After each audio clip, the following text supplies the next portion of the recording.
Again, talking about the confusing terms. So we have the aileron roll, the barrel roll, the snap roll, and the slow roll.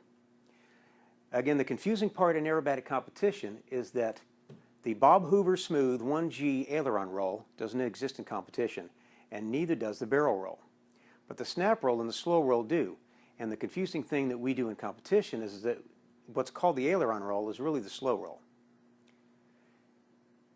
One of the other things that's a little bit confusing in the training regime is that people will call the aileron roll something that is actually the 0G roll.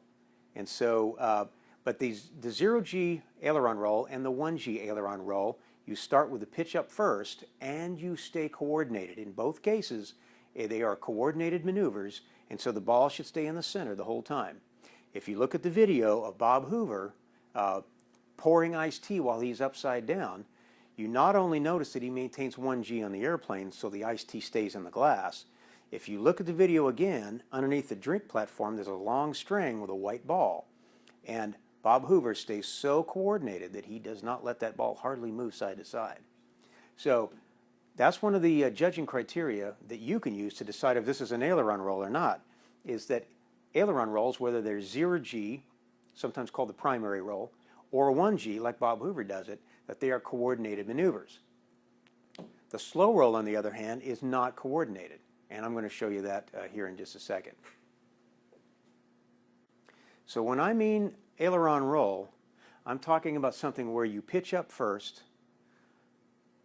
and then as you're rolling, you stay coordinated all the way around. I will tend to call this the Bob Hoover roll because he not only stays coordinated, he tends to fly at 1G, so he could be pouring iced tea and the iced tea while he's rolling around and the iced tea stays in the glass. So those people that do the 0G version of the aileron roll, they still are doing the same thing, whereas they're pitching first before the roll is begun. Okay, you'll tend to pitch, pause, so now you're back at 1G or 0G, and then you begin your roll and you put in coordinated rudder. In the case of the 0G aileron roll, you don't need any rudder because the wing is at a 0 angle of attack. If you're doing the 1G roll, you will need some coordinated rudder. In the case of the decathlon, I noticed that it takes about 1/3 of rudder when you're going to the left and about half rudder going right at the normal entry speed of, say, 130, 140. Okay? So, but again, 0G, you don't need any rudder at all.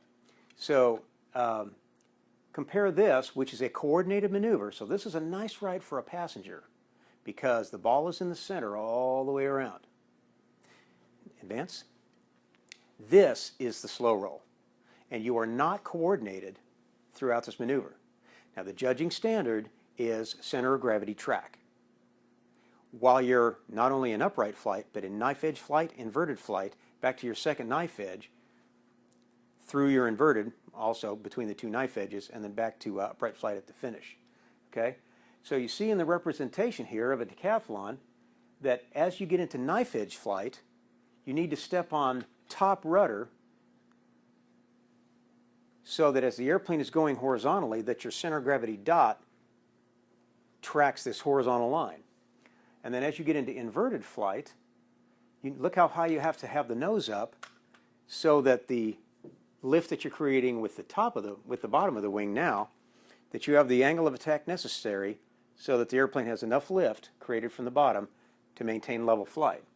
And then as you go to the second knife edge, now you're switching your feet to the other top rudder.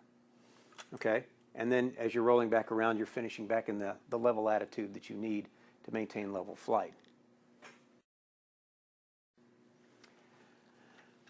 Alan Cassidy, the British aerobatic champion, in his book Better Aerobatics, has come up with a term called the sacred circle. And that is what is drawn by the tip of the nose. And this is here's the instrument panel at the beginning. And as we're making a left turn, at the left roll, we're rolling continuously around. So we're going to compare this to a clock. So as we start here, we're at the 6 o'clock position. As we roll left, the airplane will come counterclockwise up to the 3 o'clock position, over to the 12 o'clock position, back to 9 o'clock, and then finish back at 6 o'clock. So what we're going to do here is that as you are rolling left, you're going to be making a circle with the tip of the nose around some landmark out on the horizon and try to draw that sacred circle around. Because what's happening is that your eye height is not centered on the tip of the propeller. Your eye line is above the propeller, and that is why it seems like the tip of the nose is drawing a circle around whatever you're looking at on the horizon, okay, represented by this tree. Okay, so as you're rolling from here, so you start with a coordinated roll, which is so a left stick and left rudder, until you get to about 45 degrees of bank. Now at this point, you still have your left stick in because you want to keep rolling left, but now you need to switch your feet from your left rudder to your right rudder as you approach what we call knife edge flight. So at this point, you need to hold the nose high enough to maintain altitude while you're in knife edge flight. Now also think about what you're doing with your pitch, because in level flight, you have a little bit of back pressure to keep the nose from dropping toward the horizon. But as you get to here, if you have any pull on the stick, it's going to pull you across the horizon, isn't it? So now you need to ease off the stick to where you're basically neutral. The wing needs to be at a 0 angle of attack, or else it'll pull you across the horizon. So at this point, your lift is created by your fuselage.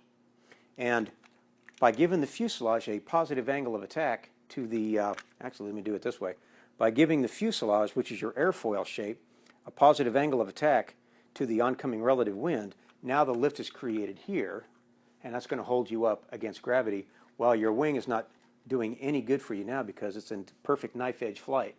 So it's not opposing gravity in any way, shape, or form. So it needs to be in 0.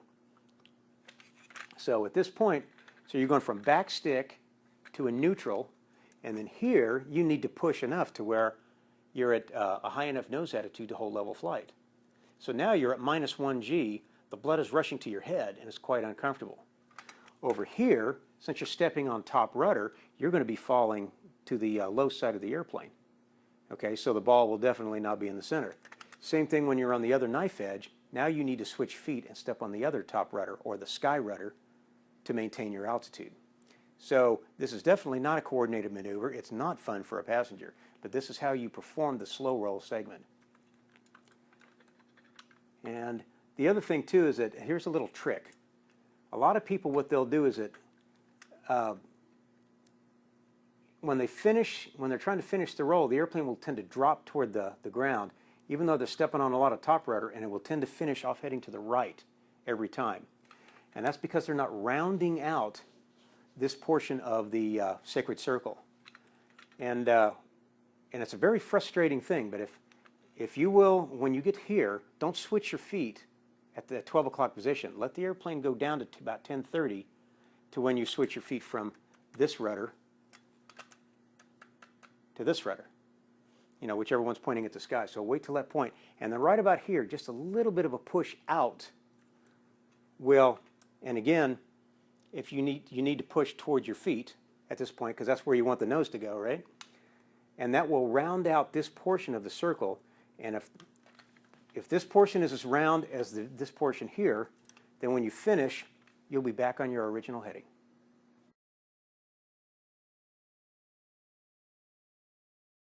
So we want to make sure that we keep focused over the nose, 5 to 10 miles away on a spot. Then we're going to draw the sacred circle around that spot with the tip of our nose.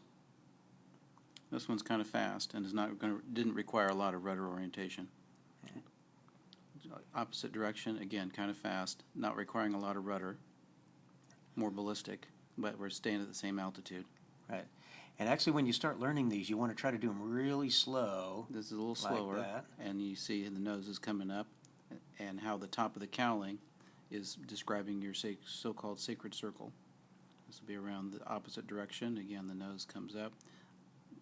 You can't see my feet moving, but I'm adding top rudder during the knife edge.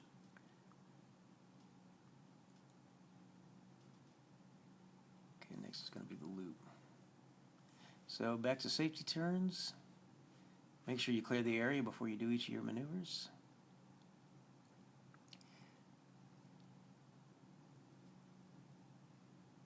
Oh, another slow roll. Another slow roll. Okay. Notice that he maintained heading all the way around. And altitude. Well, within 100 feet or so. I dropped there 100 feet. Yeah, most people when they lose altitude, they will tend to do it in the inverted portion and in the second knife edge.